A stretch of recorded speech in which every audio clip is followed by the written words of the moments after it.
ओम शांति। 17 सितंबर 2024 के ईश्वरीय महावाक्य। पहले एक नज़र मुरली के मुख्य पॉइंट पर।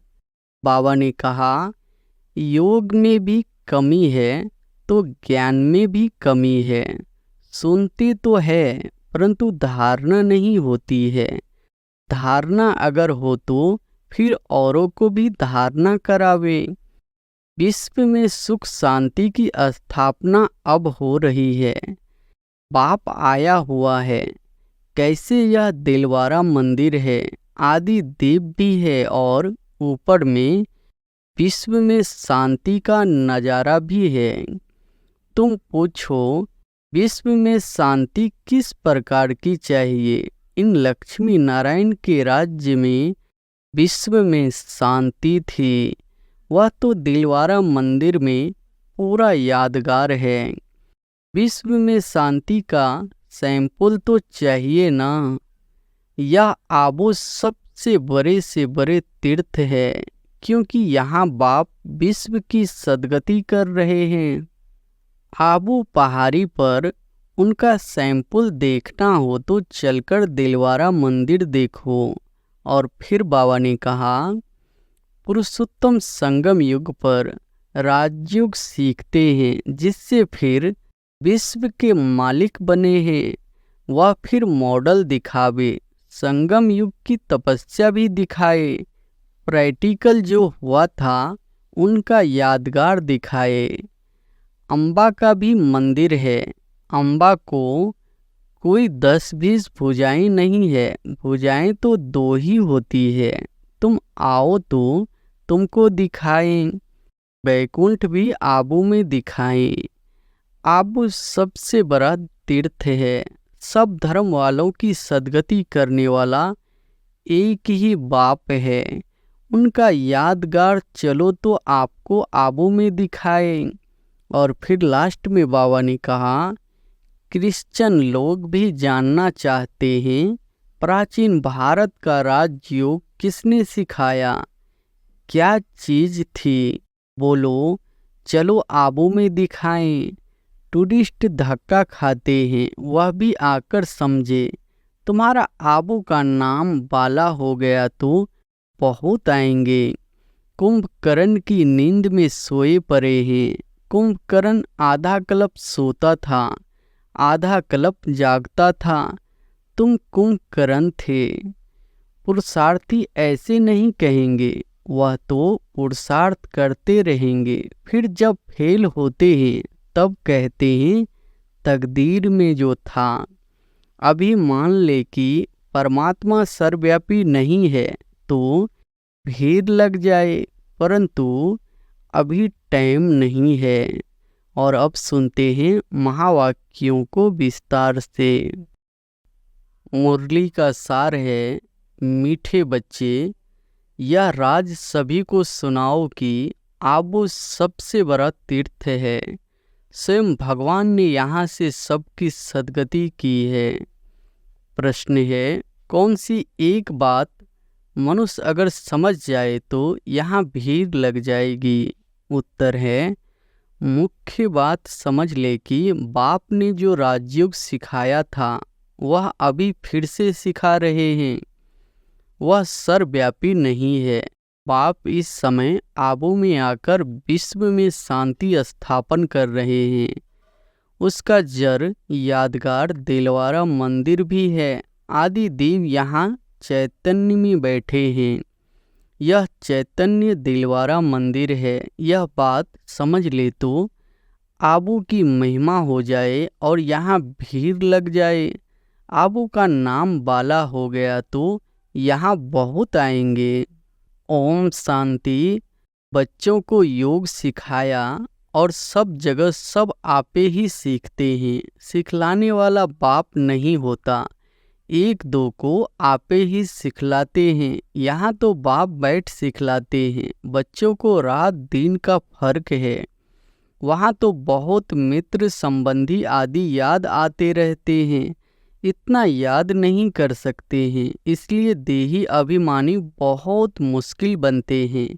यहाँ तो देही अभिमानी तुमको बहुत जल्दी बनना चाहिए, परंतु बहुत है जिनको कुछ भी पता नहीं है। शिव बाबा हमारी सर्विस कर रहे हैं, हमको कहते हैं अपनी को आत्मा समझ बाप को याद करो। जो बाप इसमें विराजमान है, यहाँ विराजमान है, उनको याद करना पड़ता है। बहुत बच्चे हैं जिनको यह निश्चय ही नहीं है कि शिव बाबा ब्रह्मा तन द्वारा हमको सिखला रहे हैं। जैसे और लोग कहते हैं हम कैसे निश्चय करें, ऐसे यहाँ भी है। अगर पूरा निश्चय होता है तो बहुत प्यार से बाप को याद करते करते अपने में बल भरते, बहुत सर्विस करते, क्योंकि सारे विश्व को पावन बनाना है ना। योग में भी कमी है तो ज्ञान में भी कमी है। सुनते तो है परंतु धारणा नहीं होती है। धारणा अगर हो तो फिर औरों को भी धारणा करावे। बाबा ने समझाया था, वे लोग कॉन्फ्रेंस आदि करते रहते हैं, विश्व में शांति चाहते हैं, परंतु विश्व में शांति कब थी, किस प्रकार हुई थी, वह कुछ भी नहीं जानते। किस प्रकार की शांति थी वही चाहिए ना। यह तो तुम बच्चे ही जानते हो। विश्व में सुख शांति की स्थापना अब हो रही है। पाप आया हुआ है। कैसे यह दिलवारा मंदिर है, आदि देव भी है और ऊपर में विश्व में शांति का नज़ारा भी है। कहाँ कॉन्फ्रेंस आदि में तुमको बुलाते हैं तो तुम पूछो विश्व में शांति किस प्रकार की चाहिए। इन लक्ष्मी नारायण के राज्य में विश्व में शांति थी, वह तो दिलवारा मंदिर में पूरा यादगार है। विश्व में शांति का सैंपल तो चाहिए ना। लक्ष्मी नारायण के चित्र से भी समझते नहीं है, पत्थर बुद्धि है ना। तो उन्हों को बताना चाहिए कि हम बता सकते हैं विश्व में शांति का सैंपल एक तो यह लक्ष्मी नारायण है, और फिर इन्हों की राजधानी भी देखना चाहते हो तो वह भी दिलवारा मंदिर में चलकर देखो। मॉडल ही दिखाया जाएगा ना। वह चलकर आबू में देखो। मंदिर बनाने वाले खुद नहीं जानते हैं, जिन्होंने ही बैठ यह यादगार बनाया है, जिसका दिलवारा मंदिर नाम रख दिया है। आदि देव को भी बिठाया है, ऊपर में स्वर्ग भी दिखाया है। जैसे वह जड़ है वैसे तुम हो चैतन्य।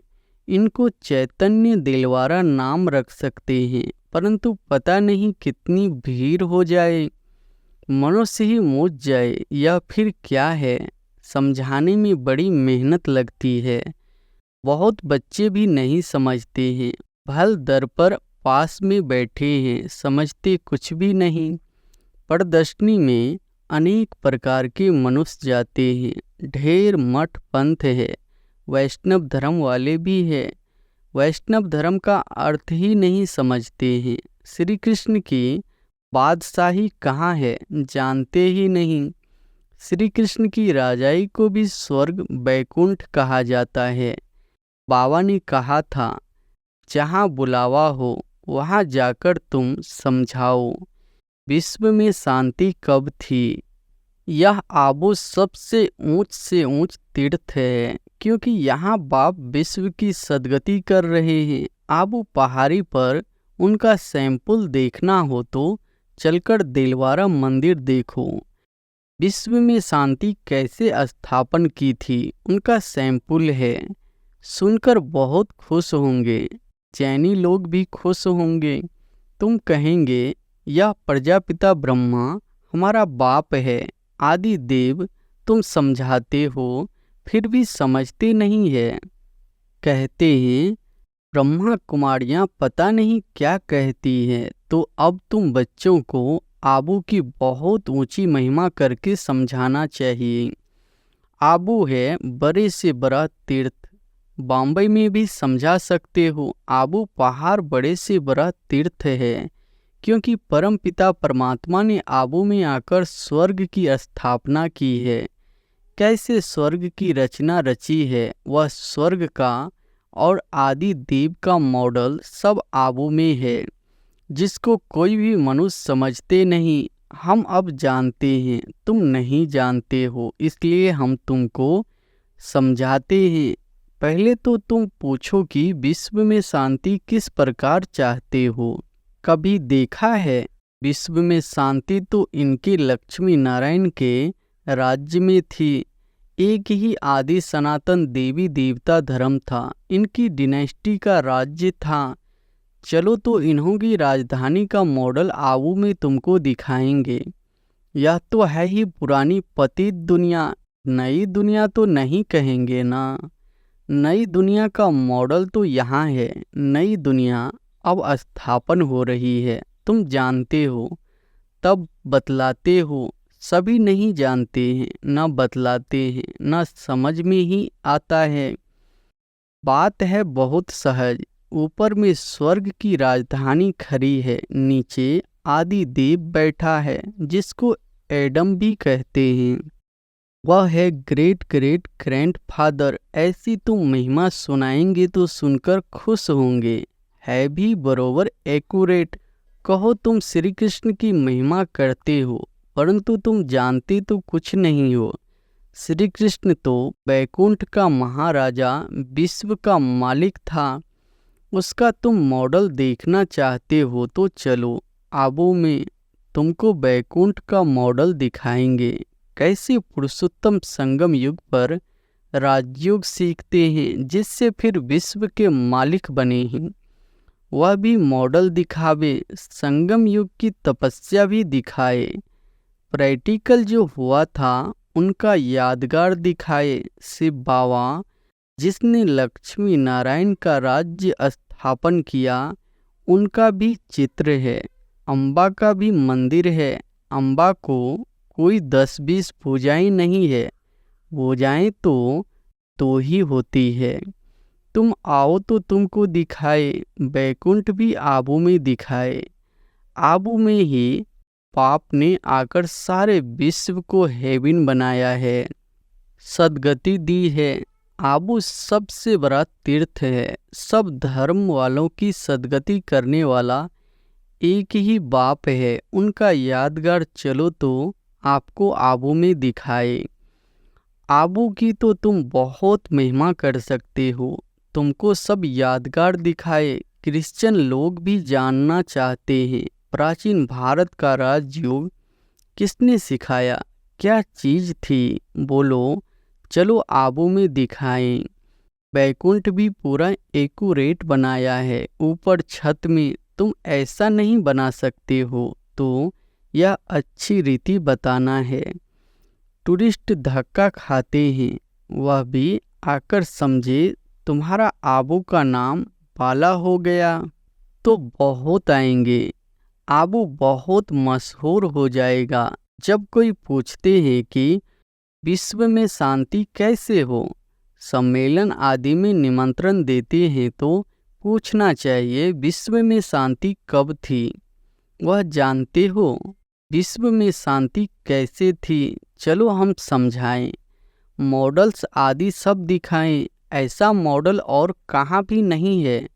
आबू ही सबसे बड़ा ऊंच से ऊंच तीर्थ है, जिसमें बाप ने आकर के विश्व में शांति सर्व की सद्गति की है। यह बातें और कोई नहीं जानते। तुम्हारे में भी नंबरवार है।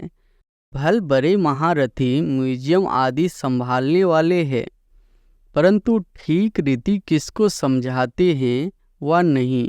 बाबा रोड तो करते हैं ना। बाबा सब कुछ समझते हैं, जो भी जहाँ भी है उनको समझते हैं। कौन कौन पुरुषार्थ करते हैं, क्या पद पाएंगे। इस समय अगर मर पड़े तो कुछ भी पद पा नहीं सकेंगे। याद की यात्रा की मेहनत वह समझ नहीं सकते। बाप रोज रोज नई बातें समझाते हैं। ऐसे ऐसे समझाकर ले आओ। यहाँ तो यादगार कायम है। बाप कहते हैं मैं भी यहाँ हूँ, आदि देव भी यहाँ है, बैकुंठ भी यहाँ है। आबू की बहुत भारी महिमा हो जाएगी। अब पता नहीं क्या हो जाएगा। जैसे देखो, कुरुक्षेत्र को अच्छा बनाने के लिए करोड़ों रुपया उड़ाते रहते हैं। कितने ढेर मनुष्य जाकर वहां इकट्ठे होते हैं। इतनी बदबू गंदगी होती है, बात मत पूछो। कितनी भीड़ होती है। समाचार आया था कि भजन मंडली की एक बस नदी में डूब गई। यह सब दुख है ना। अकाले मृत्यु होती रहती है, वहां तो ऐसे कुछ होता ही नहीं। यह सब बातें तुम समझा सकते हो। बातचीत करने वाला बड़ा सेंसिबल चाहिए। बाप ज्ञान का पंप कर रहे हैं, बुद्धि में बिठा रहे हैं। दुनिया थोड़े ही इन बातों को समझती है। वह समझते हैं नई दुनिया का सैर करने जाते हैं। बाप कहते हैं यह दुनिया अब पुरानी गई की गई। वह तो कहते हैं 40,000 वर्ष परे हैं। तुम तो बतलाते हो कि सारा कल्प ही 5,000 वर्ष का है। पुरानी दुनिया का तो मौत सामने खड़ा है। इसको कहा जाता है घोर अंधियारा। कुंभकर्ण की नींद में सोए पड़े हैं। कुंभकर्ण आधा कल्प सोता था, आधा कल्प जागता था। तुम कुंभकर्ण थे। यह खेल बड़ा वंडरफुल है। इन बातों को सब थोड़ी ही समझ सकते हैं। कई तो ऐसे ही भावना में आ जाते हैं, सुनते हैं यह सब जा रहे हैं तो चल पड़ते हैं। उनको बताते हैं हम शिव बाबा पास जाते हैं। शिव बाबा स्वर्ग की स्थापना कर रहे हैं। उस बेहद के बाप को याद करने से बेहद का वर्षा मिलता है। बस, तो वह भी कह देते शिव बाबा हम आपके बच्चे हैं, आपसे वर्षा जरूर लेंगे। बस, बेड़ा पार है। भावना का भारा देखो कितना मिलता है। भक्ति मार्ग में तो है अल्पकाल का सुख। यहाँ तो बच्चे जानते हो बेहद के बाप से बेहद का वर्षा मिलता है। वह तो है भावना का आधा कल्प के सुख का भारा। यहाँ तुमको मिला है 21 जन्मों के लिए भावना का भारा। बाकी साक्षात्कार आदि में कुछ है नहीं। कोई कहते हैं साक्षात्कार हो, तब बाबा समझ जाते हैं कुछ भी समझा नहीं है। साक्षात्कार करना है तो जाकर नौधा भक्ति करो, उससे कुछ मिलता नहीं है। करके दूसरे जन्म में कुछ अच्छा बन पड़ेंगे। अच्छा भक्त होगा तो अच्छा जन्म मिलेगा। यह तो बात ही न्यारी है। यह पुरानी दुनिया बदल रही है। बाप है ही दुनिया बदलने वाला। यादगार खरा है ना। बहुत पुराना मंदिर है, कुछ टूटता करता है तो फिर मरम्मत कराते रहते हैं, परंतु वह शोभा तो कम हो ही जाती है। यह तो सब विनाशी चीजें हैं। तो बाप समझाते हैं बच्चे, एक तो अपने कल्याण के लिए अपने को आत्मा समझ बाप को याद करो तो विकर्म विनाश हो। पढ़ाई की बात है। बाकी यह जो मथुरा में मधुबन कुंज गली आदि बैठ बनाया है, वह कुछ भी है नहीं। न कोई गोप गोपियों का खेल है। यह समझाने में बड़ी मेहनत करनी पड़ती है। एक एक पॉइंट्स अच्छी रीति बैठ समझाओ। कॉन्फ्रेंस आदि में भी चाहिए योग वाला। तलवार में जोहर नहीं होगा, किसको तीर लगेगा नहीं। तब बाप भी कहते हैं अभी देरी है। अभी मान ले कि परमात्मा सर्वव्यापी नहीं है तो भीड़ लग जाए, परंतु अभी टाइम नहीं है। एक बात मुख्य समझ जाए कि राजयोग बाप ने सिखाया था, जो इस समय सिखला रहे हैं। इसके बदले नाम उसका डाल दिया है जो कि अभी सांबरा है। कितनी बड़ी भूल है। इससे ही तुम्हारा बेड़ा डूब गया है। अब बाप समझाते हैं यह पढ़ाई सोर्स ऑफ इनकम है। स्वयं बाप मनुष्य को देवता बनाने के लिए पढ़ाने आते हैं। इसमें पवित्र भी जरूर बनना है, दैवी गुण भी धारण करने हैं। नंबरवार तो होते ही है। 24 सेंटर्स है, सब नंबरवार है। यह सारी राजधानी स्थापन हो रही है। मासी का घर थोड़े ही है। बोलो, स्वर्ग कहा जाता है सतयुग को, परंतु वहाँ का राज्य कैसे चलता है?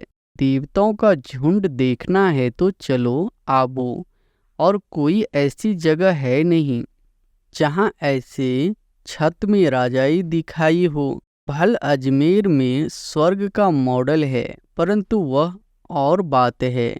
यहाँ तो आदि देव भी है ना। सतयुग किसने और कैसे स्थापन किया, यह तो एक्यूरेट यादगार है। अभी हम चैतन्य दिलवारा नाम लिख नहीं सकते हैं। जब मनुष्य खुद समझ जाएंगे तो आपे ही कहेंगे कि तुम लिखो, अभी नहीं। अभी तो देखो थोड़ी बात में ही क्या कर देते हैं। क्रोधी बहुत होते हैं, देही अभिमानी है ना। देही अभिमानी तो कोई हो न सके सिवाय तुम बच्चों के। पुरुषार्थ करना है, ऐसे नहीं कि जो नसीब में होगा। पुरुषार्थी ऐसे नहीं कहेंगे, वह तो पुरुषार्थ करते रहेंगे। फिर जब फेल होते हैं तब कहते हैं तकदीर में जो था। अच्छा, मीठे मीठे सिकिलधे बच्चों प्रति माता पिता बाप दादा का याद प्यार और गुड मॉर्निंग। रूहानी बाप की रूहानी बच्चों को नमस्ते। धारणा के लिए मुख्य सार पहली पॉइंट है, देही अभिमानी बनने का पूरा पूरा पुरुषार्थ करना है। ऐसे कभी नहीं सोचना है कि जो नसीब में होगा। सेंसिबल बनना है। दूसरी पॉइंट है, ज्ञान सुनकर उसे स्वरूप में लाना है। याद का जौहर धारण कर फिर सेवा करनी है। सबको आवो महान तीर्थ की महिमा सुनानी है। वरदान है, एक बाबा शब्द ही स्मृति से याद और सेवा में रहने वाले सच्चे योगी, सच्चे सेवाधारी भव। एक बाबा शब्द की स्मृति से याद और सेवा में रहने वाले सच्चे योगी, सच्चे सेवाधारी भव। आप बच्चे मुख से व मन से बार बार बाबा शब्द कहते हो। बच्चे हो तो बाबा शब्द याद आना या सोचना ही योग है, और मुख से बार बार कहना कि बाबा ऐसे कहते हैं, बाबा ने ये कहा, यही सेवा है। लेकिन इस बाबा शब्द को कोई दिल से कहने वाले हैं, कोई नॉलेज के दिमाग से। जो दिल से कहते हैं उन्हें दिल में सदा प्रत्यक्ष प्राप्ति, खुशी और शक्ति मिलती है। दिमाग वालों को बोलने समय खुशी होती, सदा काल की नहीं। स्लोगन है, परमात्मा रूपी समा पर फिदा होने वाले ही सच्चे परवाने हैं। परमात्मा रूपी समा पर फिदा होने वाले ही सच्चे परवाने हैं। अच्छा, ओम शांति।